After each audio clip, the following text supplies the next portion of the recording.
Salut à tous, bienvenue, merci d'être avec nous. On va parler forcément automobile, comme tous les jeudis à partir de midi. On est au garage Émile Frey, on est dans un côté du garage un peu particulier. Ça sent déjà l'hiver ici chez Émile Frey. Avec nous Alexandre Farago, le directeur du garage. Bonjour Alexandre. Bonjour Michel, bonjour à tous. Où est-ce que tu nous emmènes aujourd'hui? Ça sent un peu l'hiver, ça sent des pneus d'hiver. Alors on va dire plutôt ça sent le pneu. Hein. Ça sent le pneu. Alors ici donc on se trouve dans les entrailles du garage finalement, où on va stocker donc les roues des clients qui nous confient donc leurs roues en gardiennage.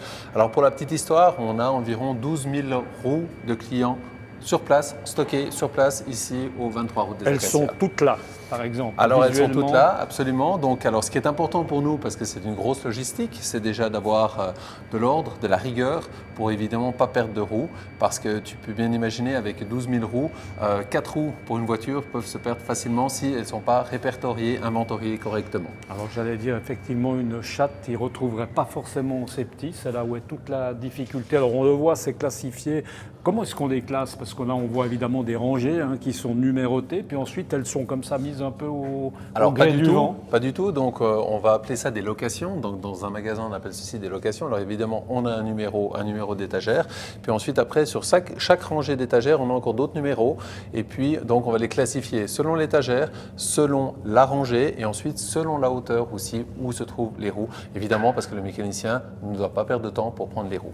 En termes de gardiennage, Alexandre, est-ce qu'il y a un endroit idéal, une température idéale? Non, on s'en occupe de ça? Alors oui, bien évidemment. Alors on doit être à l'abri des UV. Alors on est à la cave ici, donc c'est parfait. Abri des UV, et puis une température. C'est là où vous cachez votre Bordeaux aussi, Alexandre. Absolument, entre autres, absolument. On peut tout faire. On peut tout faire. Ça reste entre nous. Alors donc la température, donc on a une température relativement constante qui va pas aller plus haut que 20-21 degrés étant donné qu'on est dans une cave. Et puis donc, comme je dis, protéger des UV parce que la gomme peut s'altérer avec les UV.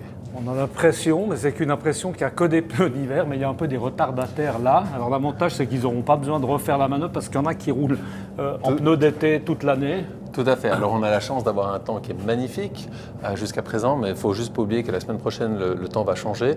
Et puis, qui roulent en pneus d'hiver, pardon. Absolument, mais qu'il faut maintenant penser à changer vos roues d'été avec des roues hiver parce que le mauvais temps approche. Et puis n'oubliez pas, il y a des goulots d'étranglement qui vont se faire.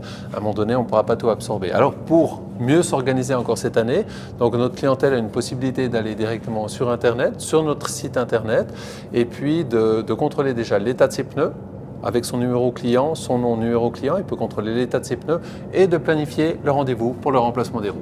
Et puis en termes de pneus d'hiver, est-ce qu'il y a quelque chose à dire déjà? Ça fera peut-être l'objet d'une autre émission. Il y a du changement, non? Un pneu d'hiver, ça reste un pneu d'hiver? Alors on parle de pneus hiver, pas de pneus neige. Pourquoi? On le rappelle, donc en dessous de 7 degrés, votre pneu été va se durcir. Donc on va prolonger la distance de freinage avec un pneu hiver.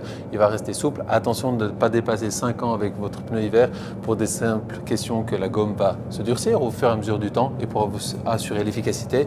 En dessous de 4 mm, nous préconisons de le remplacer parce que s'il devrait neiger, eh bien, vous aurez beaucoup moins de grip sur une route enneigée.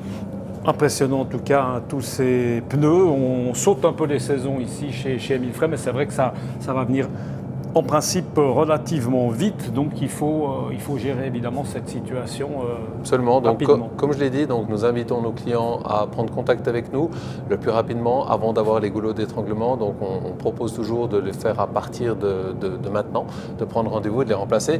On oublie des fois qu'on fait peu de kilométrage, donc en Suisse on roule entre 10-12 000 km par année, donc même si vous faites que 6 000 km avec les pneus hiver, vous n'allez pas les endommager plus que ça étant donné que la température se refroidit. Merci beaucoup Alexandre. Merci et puis à vous. on va juste rappeler que la semaine dernière, eh bien, l'émission a eu un gros succès avec cette M5 compétition. On remercie en tout cas tout le monde d'avoir réagi à cette belle voiture. Nous on se retrouve mardi prochain. Mardi on va parler Supercross. Restez avec nous, ça se passe sur Direct News. À bientôt. Ciao.